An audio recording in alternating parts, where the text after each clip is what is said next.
Hello guys, അസ്സലാമു അലൈക്കും. അപ്പോൾ നമ്മളെ കാലവർഷം എത്തിക്കഴിഞ്ഞു. 6/6/2026 കാലവർഷം കേരളത്തിലേക്ക് കടന്നു വന്നു. അതിൻ്റെ ഇടയിൽ ഇടമഴയായിട്ട് വേനൽമഴയായിട്ട് പെയ്തു. കാലവർഷം ഇന്നാണ് കേരളത്തിലെത്തിയത്. നല്ല മഴയാണ്. മഴ പെയ്തു. നമ്മളെ റംബുട്ടാനൊന്നും മൂപ്പാവാതെ തന്നെ എല്ലാം താഴെ വീണുപോയി. റംബുട്ടാന് മഴ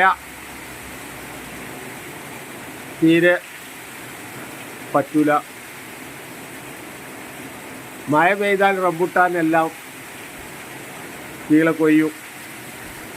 എന്നാലും വേണ്ടിയില്ല, കാലവർഷം കടന്നു വരട്ടെ. ഒരുപാട് ആളുകൾ വെള്ളമില്ലാതെ ബുദ്ധിമുട്ടാവുന്നുണ്ട്. അവരുടെ ബുദ്ധിമുട്ടുകളൊക്കെ അള്ളാഹ് പരിഹരിച്ചു കൊടുക്കട്ടെ. അസ്സലാമു അലൈക്കും വറഹ്മത്തുള്ളാഹി വബറകാതുഹു.